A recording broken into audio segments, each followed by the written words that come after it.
Hey guys, good morning and welcome back to our channel. So বন্ধু বান্ধৱীসকল তোমালোক সকলোকে মোৰ অন্যটি ভিডিঅ' লগতে সঞ্জীৱ অসম টিপছ ইউটিউব চেনেলত পুনৰবাৰ স্বাগতম জনাইছোঁ।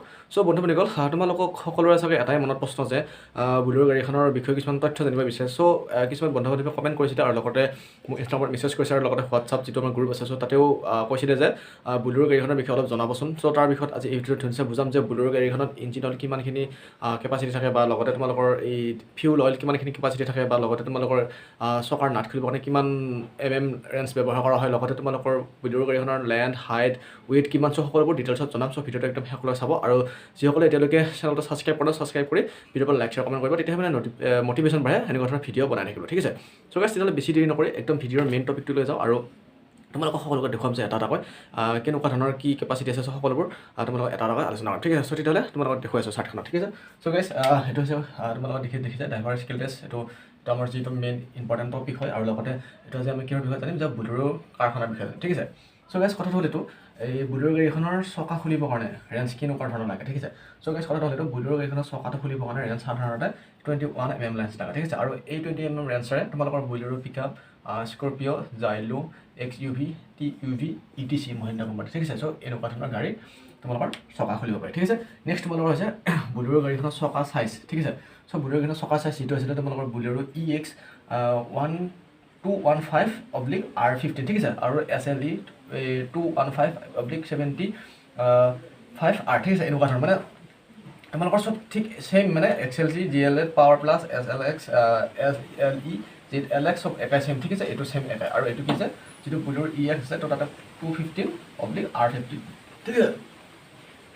চ' নেক্সট আহিব তোমালোকৰ বুলেৰো ফিউল কেপাচিটি, মানে তোমালোকৰ বুলেৰো গাড়ীখনত যিহেতু গাড়ীখন কি আছিলে এইটো ডিজেল ইঞ্জিনটো হৈছে ডিজেলৰ আৰু লগতে তোমালোকৰ সেই ডিজেল কিমানখিনি ধৰে টেংকত। চ' তাৰ বিষয়ে কৈ আছোঁ যে তোমালোকৰ বুলেৰো গাড়ীখনৰ ইঞ্জিনৰ যিটো ফিউল কেপাচিটি, চ' ফিউল কেপাচিটি কিমান, যিটো ইঞ্জিন অইল নহয় যিটো আমাৰ টেংকিৰ অইল হয় সেই টেংকিৰ অইলটো কিমান 60 লিটাৰ কেপাচিটি, ঠিক আছে। আমাৰ যিটো ইঞ্জিনৰ মানে টেংকি থাকে চ' সেই টেংকিটো তোমালোকৰ কিমান 60 লিটাৰৰ কেপাচিটিৰ আমাৰ বুলেৰো গাড়ীখনৰ ফিউল টেংক, ঠিক আছে। চ' নেক্সট তোমালোকৰ এই CC কিমান, ঠিক আছে। চ' যিখন BS4 গাড়ীখন এই CCটো হৈছে কিমান 1498, ঠিক আছে। 1498 CC আৰু লগতে তোমালোকৰ যিটো বুলেৰো গাড়ীখনৰ বুলেৰো গাড়ীখনৰ ৱেইট কিমান আছে 1620, মানে কিমান 1620 kg, তো কিমান হ'ব 1 টন, প্ৰায় 1.5 টনৰ ওপৰত আছে।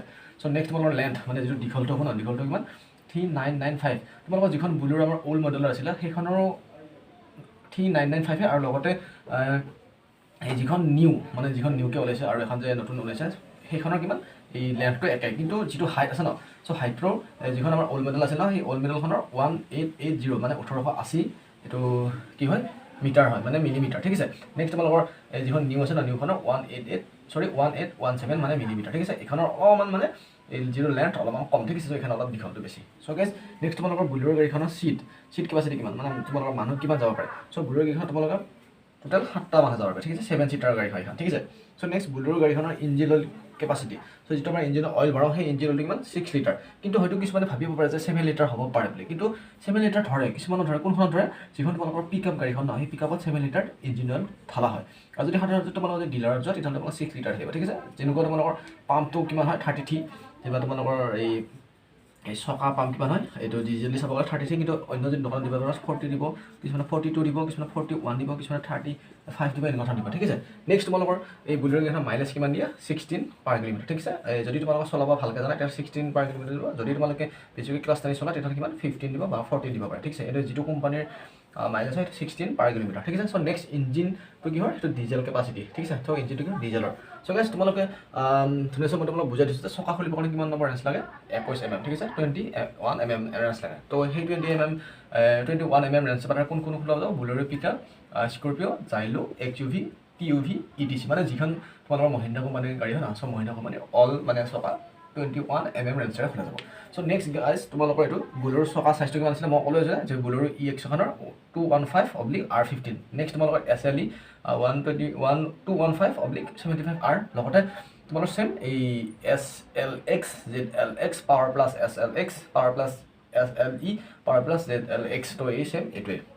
চ' নেক্সট এইটো কি আছে বুলেৰো ফিউল কেপাচিটি, চ' কিমান 60 লিটাৰৰ। চ' ঠিক আছে তোমালোকে ভালদৰে বুজি যাবা যে কিমান 60 লিটাৰ ফিউল কেপাচিটিটো আৰু লগতে কি যিখন নিউ ন বুলেৰো নিউ যিখন ওলাইছে সেইখনৰ 60 কেপাচিটি চ' তোমালোকৰ এই বুলেৰো ৱেইট কিমান আছিলে 1626 মানে 1.5 টনৰ ওপৰত আৰু লগতে লেন্থটো হৈছে কিমান 3995 নিউখনৰ একে কিন্তু হাইটটো অলপ উলাট পুলাট আছে ঠিক আছে নিউখনৰ কিমান 1817 আৰু লগতে অল্ডখনৰ কিমান 1880 ঠিক আছে গাইজ চ' কিমান চিটাৰ চ' 7 চিটাৰ গাড়ী বুলেৰোখন আৰু লগতে ইঞ্জিনৰ 6 লিটাৰ কেপাচিটি চ' মাইনাছ কিমান 16 কিলোমিটাৰ মাইনাছ পাৰ লিটাৰ চ' নেক্সট এইটো কি আছিলে চকাৰ পাম কিমান 33 চ' গাইজ এইটো আছিল সৰু ইনফৰমেশ্যন তোমালোকে যিহেতু বুলেৰো গাড়ীখনৰ বিষয়ে জানিব বিচাৰিছিলা যদি অন্য কিবা যদি তোমালোকে ডিটেইলছ জানিব বিচাৰিছা চ' কমেণ্ট বক্সত কমেণ্ট কৰি জনাব আৰু লগতে যিসকলে এতিয়ালৈকে আমাৰ গ্ৰুপছত জইন হোৱা নাই চ' ডিছক্ৰিপশ্যনত লিংক থাকিব গ্ৰুপছত গৈ জইন কৰিব পাৰে তোমালোকে যদি কিবা জানিব লগা আছে চ' গ্ৰুপছত ডিছকাছ কৰিব পাৰিব ঠিক আছে চ' গাইজ আৰু যদি বুলেৰো গাড়ীখনৰ বিষয়ে যদি কিবা জানিব বিচাৰিছে তেতিয়াহ'লে কমেণ্ট বক্সত এজনকে কমেণ্ট কৰিব কাৰণ এজনৰ ওপৰত সিজনে কমেণ্ট কৰিলে কমেণ্টবিলাক চোৱা অলপ দিগদাৰ হয় চ' সেইকাৰণে নিজৰ কমেণ্টটো নিজে কৰিব তেতিয়াহ'লে তাৰ ওপৰত মই ভিডিঅ' বনাই চেষ্টা কৰিম ঠিক আছে চ' গাইজ আজিৰ ভিডিঅ'টো এইখিনি আছিলে এটা সৰু ইনফৰমেশ্যন দিলোঁ তোমালোকক তেতিয়াহ'লে আজি ভিডিঅ'টো ইয়াতে সমাপ্ত কৰিছোঁ নেক্সট এটা ভিডিঅ'ত পুনৰ লগ পাম তো আজিলৈ বিদায় জয় হিন্দ জয় অসম বন্দে মাতৰম বাই বাই